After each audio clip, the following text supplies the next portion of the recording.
What is up, guys? It is the Sound Alchemist back at it again to bring you more facts on the Warhammer 40k universe. Once again, we are diving into the fan section of 40k. We will be talking about the Black Widow Space Marines. These guys have a lot of lore to them, so let's sit back, relax, and get ready to engage in some awesome custom lore. The Black Widow Marines are a lesser known and often shunned successor chapter of the Dark Angels. They are shunned because of the fact that the Black Widows are sadomasochistic in nature, and other Astartes that do not know of the Black Widows and their tactics easily confuse them for being traitor Astartes that follow Slaanesh. The road from Scout to Marine. The Black Widow Marines do not train in a conventional sense. Their recruitment and procedures after becoming a scout is all Codex compliant. However, the scouts do not train or join any missions with the Black Widow Marines. Instead, the scouts train with the Death Corps of Kree on the Black Widow fleet home, Crusaders Deep. It is within the Kriegers that the scouts learn that the culture and history of the Death Corps, as well as their strategies and their quirks, such as the desire to dig trenches and keep everything squared away. The Death Corps' undying devotion to the God Emperor is also passed down to these scouts. It is here that the scouts learn their first lesson regarding death. Die for your Emperor and he will bless you with all that you desire in the afterlife. The scouts not only take on some of their personalities of the Kriegers, but they also take on some of their culture. The Kriegers teach the scouts of the imperial world of Terranus, a world that is being ravaged by warp storms and Tyranids, as well as being guarded by the Krieg 68th Regiment. It is because of the Krieg Regiment that is on this planet that the Kriegers, and an extension of the Black Widow Marines, followed the world's Terranus holds always, before taking their last breath. The following is an excerpt from a battle between the Imperial Guard and a Tyranid hive fleet. Commissar Klavenko and his regiment were tasked with exterminating the Tyranid threat from the planet Julius Prime. Nothing had gone to plan, as war usually goes. However, the Commissar did his best to keep his men in line and ensure that none would retreat, or worse, join the Hive Fleet. The battle had gone on for approximately 1.5 standard Terran years, and the regiment was on the verge of collapse, both from diminishing morale and from being overtaken by the Nids. Finally, a blessing from the God Emperor was bestowed on him and his men. Space Marines, however, something was not quite right. The colors that was seen on the drop pods falling from the sky were black and red, which at first glance would have meant blood angels.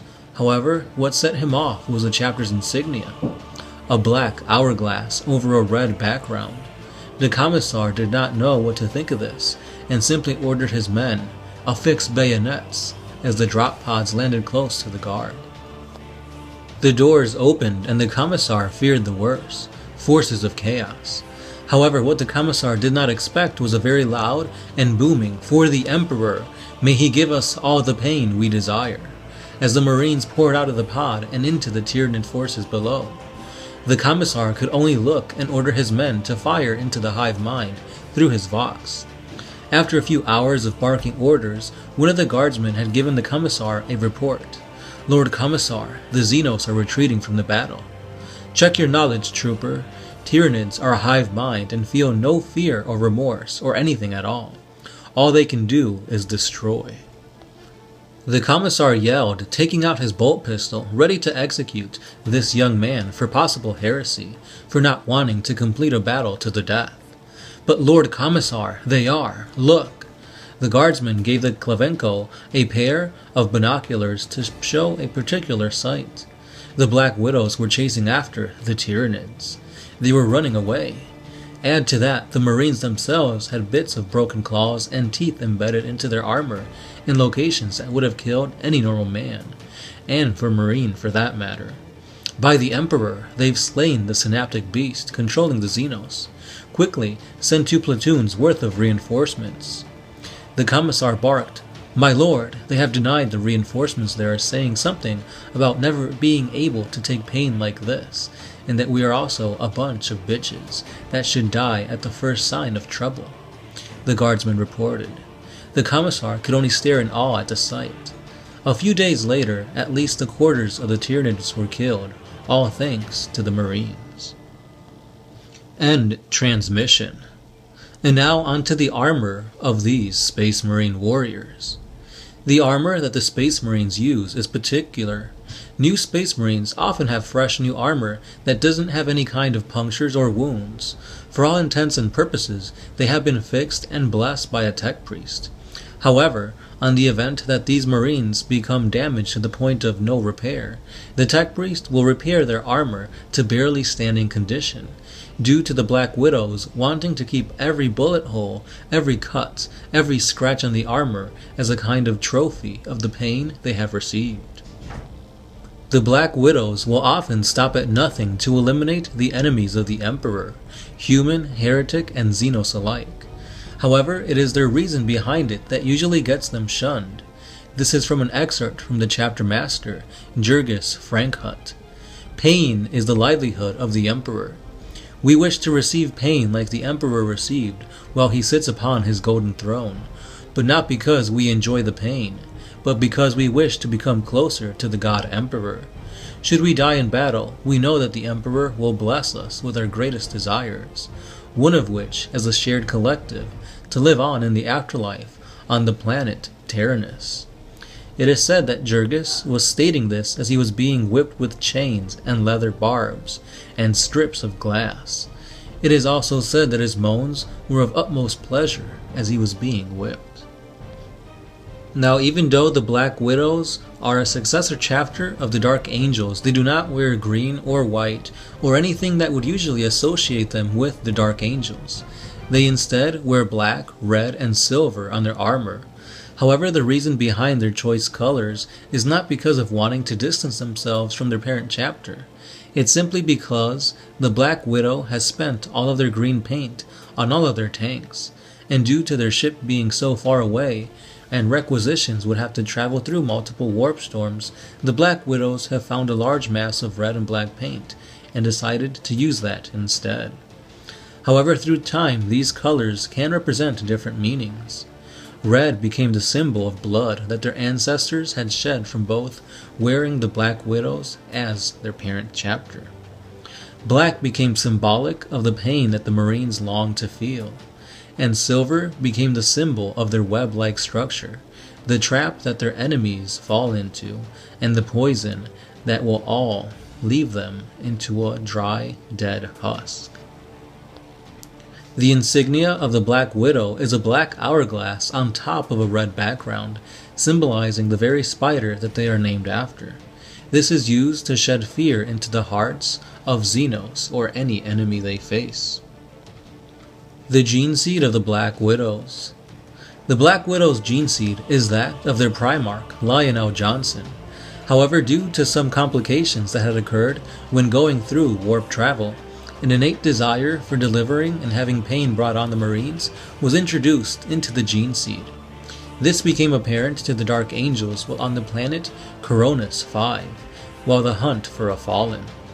The Dark Angels were fighting off a large battalion of Imperial Guard and a small regiment of Dark Angels when the chapter master, Azrael, noticed that one of his Marines was behaving rather oddly. Instead of taking cover from the blast coming from stormtroopers and other Dark Angels, this Marine, whose name Azrael later found out was Jurgis Frank Hut, was deliberately charging towards the blast. This shocked the chapter master, but dismissed this as simply being brave and ignorant of war. Much to the chapter master's surprise, this lone Marine not only survived the blast that had occurred, but he also survived with his armor being mostly destroyed and with a big, lustful smile on the Marine's face. The rest of the founding of this successor chapter is shrouded in mystery, as Azrael did not want anyone outside of him and a few trusted members of the Inner Circle to know the true nature of how the Black Widows came to be. And with that, we have come to the end of yet another 40 facts on the Warhammer 40k universe. What did you guys think about the Black Widows? Definitely an interesting chapter to say the least. Let them know what kind of critiques, what kind of things you guys would change. The cool thing about this is that he does have a pretty good army going for it. I really like the color scheme, the black and the red and the silvers. It looks pretty cool. He's also got Primaris Marines. So my question to you is, how does your chapter feel about the Primaris? In my opinion, they were kind of introduced willy-nilly into the lore. It's like, oh, by the way, we've got some super soldiers, so here you go, Space Marines. Here's your reinforcements. So that being said, how does your chapter master like deal with this new bolster to their forces? Does he also push the whole sadomasochistic tendencies onto these Primaris? And if so, how are they taking it? That's pretty much all I have to say. You did a pretty good job with the lore. I really liked how they were very different than what I'm used to. I like the whole Black Widow aspect of it. But maybe they're gonna become a Slaneshi army with the whole pain is pleasure kind of thing. Oh, I also forgot to mention, he does have rules for them on the tabletop.